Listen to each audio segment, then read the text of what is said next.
This is a criminal negligence, because जितना हम ये बच्चों के अंदर सुसाइडल और डिप्रेशनल ट्रेंड्स देखते हैं, आप अगर उसको एक्सप्लोर करो तो उसके रूट कॉज में ये कंपैरिजन बैठा हुआ होता है। And I think this is अगली, this is sad, and as I said, ये मिस्टेक नहीं, this is a criminal negligence. Outsourcing values to schools and screens.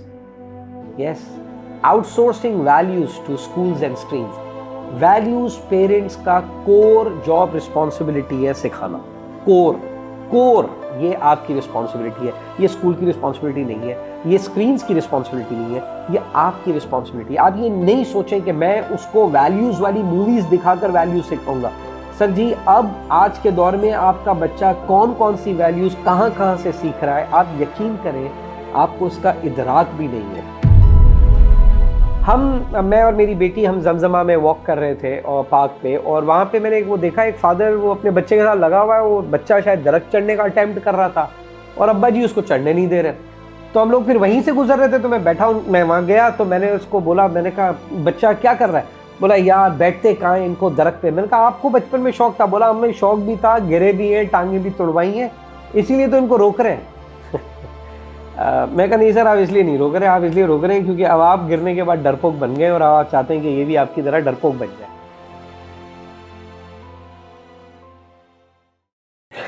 अच्छा, ये पेरेंटिंग का आज का जो हम पॉडकास्ट कर रहे हैं ना, ये थोड़ा डिफरेंट है। इससे पहले जो हमने किया ना, पेरेंटिंग में क्या करना चाहिए वो सारा है, बट इसमें पेरेंटिंग में क्या नहीं करना चाहिए, I mean the mistakes that we have to avoid. I hope मैं बहुत सारे पेरेंट्स को ऑफेंड ना करूं। Let's see.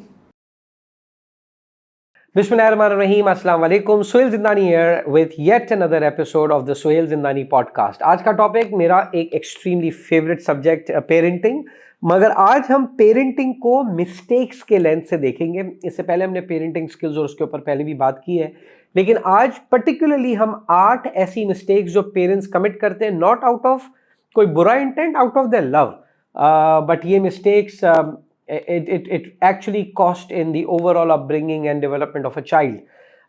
हम इन मिस्टेक्स को, इस प्रोसेस को एक साथ एक्सप्लोर करेंगे। मैं कोशिश करूंगा रेलेवेंट एग्जांपल्स के जरिए हम इसको समझ भी सकें और फिर उसके करेक्टिव मेजर्स की तरफ भी हम देख सकें। So let's start the journey. सबसे पहला, कंफ्यूजिंग कंट्रोल विथ केयर। हम एज पेरेंट केयर और कंट्रोल में फर्क भूल जाते हैं। मैं एग्जांपल देता हूं आपको। मैं और मेरी बेटी हम जमजमा में वॉक कर रहे थे और पार्क पे, और वहां पे मैंने वो देखा, एक फादर वो अपने बच्चे के साथ लगा हुआ है, वो बच्चा शायद दरख्त चढ़ने का अटेम्प्ट कर रहा था और अब्बा जी उसको चढ़ने नहीं दे रहे। तो हम लोग फिर वहीं से गुजर रहे थे, तो मैं वहां गया, तो मैंने उसको बोला, मैंने कहा बच्चा क्या कर रहा है? बोला यार बैठते कहाँ इनको दरख्त पे। मैंने कहा आपको बचपन में शौक था? बोला हमें शौक भी था, गिरे भी हैं, टांगे भी तुड़वाई हैं, इसीलिए तो इनको रोक रहे हैं। मैं कहा नहीं सर, आप इसलिए नहीं रोक रहे, आप इसलिए रोक रहे हैं क्योंकि अब आप गिरने के बाद डरपोक बन गए और आप चाहते हैं कि ये भी आपकी तरह डरपोक बन जाए। यार, केयर और कंट्रोल में फर्क क्या है? केयर और कंट्रोल में फर्क ये है कि आप उस बच्चे को दरख्त एक्सप्लोर तो करने दें, नीचे इस तरह खड़े रहें कि वो गिरे तो उसको कम चोट आए, ये करें। उसको चढ़ने ही नहीं देना है is not care, it's an obsessive control जो उस बच्चे की एक्सप्लोर करने की, रिस्क लेने की कैपेबिलिटी को पहले ही दिन मार देता है। और बाद में फिर यही बच्चे कॉर्पोरेट में आते हैं और उनकी हम ट्रेनिंग करा रहे होते हैं on creative thinking and risk taking. काय का क्रिएटिव थिंकिंग, काय का रिस्क टेकिंग एपेटाइट, उसको दरख्त तो चढ़ने मिला नहीं था। सो ये जो कंफ्यूजन है कंट्रोल और केयर का, I think that's the first problem where parenting suffers. हम इसके बाद चलते हैं दूसरे पेरेंटिंग मिस्टेक के ऊपर, और वो ये है कि protecting children from discomfort instead of teaching them resilience. हम बच्चे को कोई प्रॉब्लम ना आए, कोई हार्म ना हो, कोई नुकसान ना हो, उसके लिए इतनी एफर्ट कर देते हैं कि उस बच्चे के अंदर रेजिलियंस नाम का जो एक एसेट है वो डेवलप ही नहीं हो पाता। देखिए, हारना, बाउंस बैक करना, मिस्टेक से सीखना, गलती करके शर्मिंदा होना, ये एक बहुत इंपॉर्टेंट ग्रोथ का साइकिल है। और अगर हम इस साइकिल से अपने बच्चे को अपनी निगहदाश्त के अंदर, अपने व्यू पॉइंट के अंदर ये मौका नहीं देंगे, तो यकीन करें the world will not be as comforting and as caring as you are. तो वो तो आपका बच्चा ज्यादा सफर करेगा।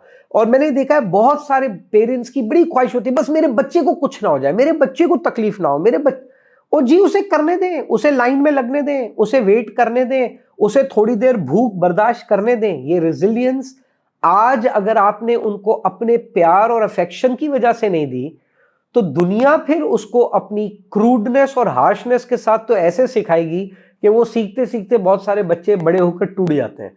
सो ये है सेकेंड इंपॉर्टेंट पॉइंट। हम चलते हैं तीसरे इंपॉर्टेंट पॉइंट की तरफ, और ये तो पेरेंटिंग का फेवरेट फ्लॉ है, favourite mistake, expecting obedience instead of understanding. मैंने तुम्हें मना कर दिया वर्सेस मैं क्यों मना कर रहा हूं, इससे हम बात नहीं करेंगे वर्सेस हम क्यों बात नहीं करेंगे, ये अच्छी चीज नहीं है वर्सेस ये क्यों अच्छी चीज नहीं है। देखिए ये जो अप्रोच है ना कि वो मेरी माने, बस मैंने कह दिया ना तो मानो, ये ठीक है। आज भी लोग मिलते हैं जो इसको बड़ा जस्टिफाई करते हैं, बड़ी बहुत ही इंटेलिजेंट स्ट्रैटेजी है ये, माँ बाप वो बोलते हैं ओबीडियंट बच्चे होने चाहिए। देखिए ओबीडियंस, मैं खुद भी ओबीडियंस को फेवर कर लूं अगर आप कहीं से ये गारंटी ले आए, कहीं से भी ये गारंटी ले आए कि आपका बच्चा जब तक इस दुनिया में है आप उसको गाइड करते रहेंगे, इसकी गारंटी आप ले आए। अगर आपके पास इसकी गारंटी है कि आपका बच्चा जब तक दुनिया में है आप उनको पर्टिकुलरली गाइड करते रहेंगे ताकि वो आपकी ओबीडियंस में रहे और बेहतरीन जिंदगी जी के निकल जाएगा, ओ जी आपने नहीं रहना, आपका कुछ पता नहीं है। और आप ये जो ओबीडियंस का स्ट्रक्चर बनाते हैं तो वो बच्चे की अपनी थिंकिंग स्किल, एक चीज की समझ, ये क्यों आपने मैं एक एग्जांपल आपको देता हूं, और ये अभी रिसेंटली हुआ है, आई रियलाइज यार हाउ, आई डोंट नो, आप खुद इवैल्यूएट करें। अभी I was at a event, तो हम लोग टी ब्रेक हुआ, सो इंटरेस्टिंगली हम लोग वहां, ये स्मोकिंग जोन था तो सारे ही वो वेप पे लगे हुए थे। तो एक बंदे से मैंने पूछा, मैंने कहा since when you are using वेप, तो उसने कहा रिसेंटली स्टार्टेड। ये बात मैंने सुन ली, अब कॉन्वर्सेशन चलती रही आगे, वो कहता है, अब बात हो रही है, बोला यार my parents were so particular about you know ये स्मोकिंग, और बड़ा यार ये तो बहुत ही नाराज हो जाते थे मेरे, तो बहुत ही, मैंने कहा तो you are using वेप, this is वेप, this is different. उसने अपनी मैथ्स बना ली क्योंकि वहां तक भाई ओबीडियंट भी चल रहा था, अब वो अपनी मैथ्स भी बना रहा है। अंडरस्टैंडिंग देना ये बहुत ज्यादा अच्छा, ये क्यों नहीं करते पेरेंट्स, क्योंकि अंडरस्टैंडिंग देने के लिए मेहनत लगती है, उसके लिए डिबेट लगती है, उसके लिए क्वेश्चन एंड आंसर लगता है। तो पेरेंट कहते हैं कहां इतनी मगजमारी करना भाई, एक साथ हुक्म सादिर करें क्योंकि हम दुनिया में इससे पहले आए हैं, इसलिए शर्तिया तौर पे हम इससे ज्यादा इंटेलिजेंट भी होंगे। और पेरेंट होने का फायदा ही क्या अगर हम ओबीडियंस में उनको ना चला सके, and that is one of the biggest mistake parents commit. हम चलते हैं चौथी इंपॉर्टेंट मिस्टेक की तरफ, और वो है outsourcing values to schools and screens. Yes, outsourcing values to schools and screens. Values parents का कोर जॉब रिस्पॉन्सिबिलिटी है सिखाना, कोर कोर ये आपकी रिस्पॉन्सिबिलिटी है, ये स्कूल की रिस्पॉन्सिबिलिटी नहीं है, ये स्क्रीन्स की रिस्पॉन्सिबिलिटी नहीं है, ये आपकी रिस्पॉन्सिबिलिटी है। आप ये नहीं सोचें कि मैं उसको वैल्यूज वाली मूवीज दिखाकर वैल्यूज सिखाऊंगा। सर जी अब आज के दौर में आपका बच्चा कौन कौन सी वैल्यूज कहां कहां से सीख रहा है, आप यकीन करें आपको इसका इदराक भी नहीं है, और आपको हो भी नहीं सकता इसका इदराक। ये मैं आउट ऑफ एरोगेंस नहीं कह रहा, ये मैं आउट ऑफ ह्यूमिलिटी कह रहा हूं। आपको इदराक ही नहीं है इस बात का कि अब आपका बच्चा कहां कहां से क्या क्या सीख रहा है, और उस सीखने का इम्पैक्ट बढ़ जाएगा अगर आपकी तरफ से वो कोई कुछ चीज सीख नहीं रहा। ये बात मैंने अपने पहले किसी कॉन्वर्सेशन में कही थी, I don't mind repeating it. मेरी बेटी की parent teacher meeting where I went, and teacher ने स्टार्ट में ही बोला oh she is such a wonderful girl, बस थोड़ा मैथ्स में वीक है। That was a suicide attack on my child, because एक तो मुझे खुशी थी कि मैथ्स में वीक है तो चले मेरी औलाद है, लेकिन मेरी बेगम तो मैथ्स में मास्टर है, तो मेरी बेटी का तो इवनिंग तो अब ताबनाक होने वाली है। लेकिन मैंने टीचर से पूछा, मैंने कहा ये अपना लंच बॉक्स शेयर करती है? टीचर ने कहा जी। मैं कहा बाकी आपके साथ इसका रवैया? बोला she is very helpful, in fact ये तो मेरी क्लास असिस्टेंट है। और मैं कहा दूसरे बच्चों के साथ? Oh she is very popular with them. मैं कहा टीचर ये मेरे सिखाने वाले काम थे, मैथ्स आप सिखाए। ये स्कूल का काम है ना मैथ सिखाना, वैल्यूज आपका काम है, ये आउटसोर्स ना करें किसी को, ये आप इसको अपने हाथ में रखें ताकि आप अपने आप को ब्लेम तो कर सकें। वरना फिर हम दुनिया को ब्लेम करते रहते हैं, जी दुनिया की वजह से बच्चे बिगड़ गए हमारे। नहीं जी वो आपने आउटसोर्स किए हुए थे इसलिए बिगड़ गए। पांचवा पॉइंट एक एक एक एक थोड़ा सा चैलेंजिंग कॉन्सेप्ट है, लेकिन मैं चाहूंगा कि इसको आज हम समझे, और वो ये है कि हम बच्चों के रिजल्ट्स को रिवॉर्ड करने की बजाय बच्चों के एफर्ट्स को रिवॉर्ड करना शुरू करें। तुम फर्स्ट आओगे तो तुम्हें ये लेके दूंगा, ये जो हमारे दिमागों के अंदर, मेरा बच्चा मैथ्स में फर्स्ट आया, ओ जी मेरा बच्चा तो मैथ्स में जीनियस है ना, तारीफ होनी चाहिए, इस साल बेटा तुमने मैथ्स में पिछले साल के मुकाबले में ज्यादा एफर्ट पुट इन की है। अब मैं आपको बताता हूं इसका इंपैक्ट क्या है। जब आप ये डिसीजन अनाउंस करते हैं ना, मैथ्स में जीनियस है, मेरा बच्चा तो क्लास में सबसे फास्ट है,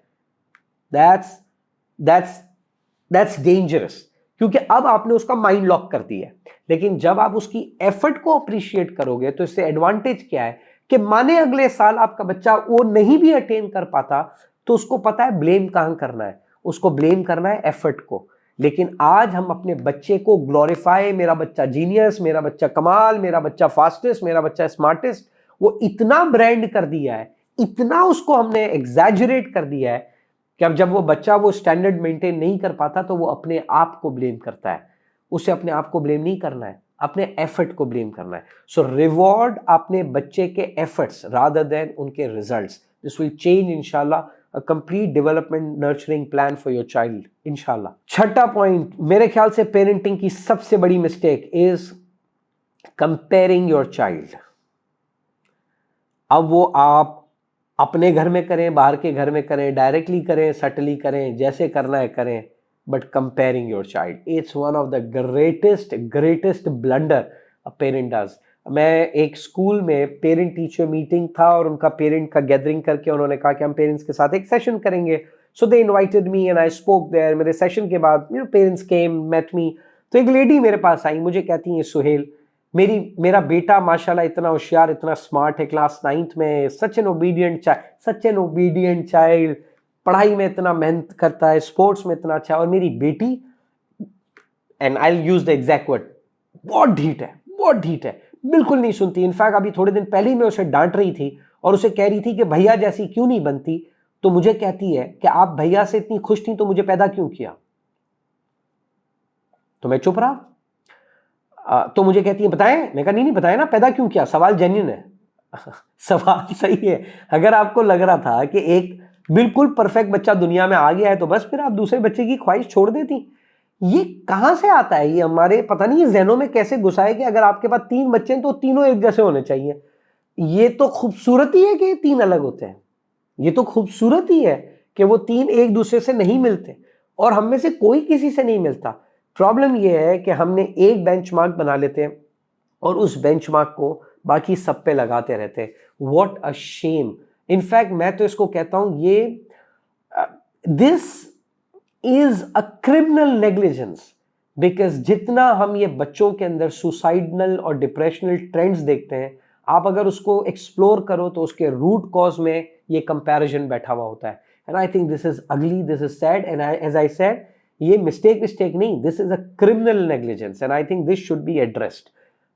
and I am really sure कि इस कॉन्वर्जेशन से आप अपने आप को सिर्फ एक दफा रिफ्लेक्ट करें कि आप अपने बच्चे को मोटिवेट करने के लिए उसके अपने जाती कॉन्टेक्स्ट को यूज करते हैं या उसको बताते हैं भैया को देखो या आप ही को देखो। Where is the comparison drawn? And I think that will change a lot of, वो जो सेल्फ रिस्पेक्ट है ना बच्चे का, उसका पूरा नोशन चेंज हो जाएगा if we become mindful with this. सातवां पॉइंट एक बहुत ही इंटरेस्टिंग पॉइंट है, वो ये है कि ये एक बहुत बड़ी मिस्टेक है कि आप फिजिकली अपने बच्चों के साथ हो और साइकोलॉजिकली ना हो। इनफैक्ट मैं तो यहां पे पेरेंट्स को रेकमेंड करता हूं कि फिर आप फिजिकली भी ना हो। आपको लगता है ना साइकोलॉजिकली नहीं हो सकते, आप फिजिकली ना हो, वो ज्यादा बेहतर है। यकीन करें, इससे ज्यादा बेहतर है कि आप फिजिकली बैठे हैं, वो आपसे बात कर रहे हैं लेकिन आप उसको देख नहीं रहे। That is a rather bigger disaster than you not being there physically. जब आप फिजिकली नहीं है तो आपका बच्चा अपने आप को ये कहकर मुतमईन तो कर सकता है my father my mother is not there, but जब आप वहां हैं and you are not giving them attention, this is even more harmful, because अब आपका बच्चा इसका मतलब ये नहीं निकालता कि मेरे माँ बाप नहीं है, वो ये कहते हैं मैं अपने माँ बाप के लिए जरूरी नहीं हूं। ये ज्यादा नुकसानदेह है। तो अगर आपको लगता है ना इस वक्त आप किसी भी चीज में मेंटली ऑक्यूपाइड है, at least don't be there physically, don't be there physically, but if you are there physically, be there psychologically, because if you are not, the impact is really bad, really bad. इस बारे में सोचिएगा। And here comes the last point parenting mistake के अंदर, और वो ये कि हम ये भूल जाते हैं कि बच्चा हमें सुन नहीं देख रहा है, वो हमें सुनता नहीं है, वो हमें देखता है और हमारी हरकतें देखता है। वो ये देखता है कि हम जब प्रॉब्लम में आते हैं तो कैसे डील करते हैं, वो ये देखता है कि जब हम डिसएग्रीमेंट में आते हैं तो उस डिसएग्रीमेंट से बाहर कैसे निकलते हैं, वो ये देखता है कि जब हम गलत साबित हो जाते हैं तो फिर हम क्या करते हैं, वो ये देखता है कि जब हम कामयाब हो जाते हैं तो हम क्या करते हैं, वो ये देखता है कि हमने कोई अच्छी चीज़ क्रिएट की तो उसको दूसरों के साथ शेयर कैसे करते हैं, और वो ये भी देखता है कि हमारे पास कुछ अच्छा आ जाए तो हम उसको छुपाते कैसे हैं। मैं अक्सर ये बात अपनी पेरेंटिंग प्रोग्राम में कहता हूँ, treat your child as if the child is deaf. वो सिर्फ देखकर सीख सकता है, तो कैसे उसको डील करेंगे। ये वो 8 पेरेंटिंग मिस्टेक्स हैं जो मुझे लगता है कि if we be mindful with all these 8, we can create a more joyful ambience for parenting.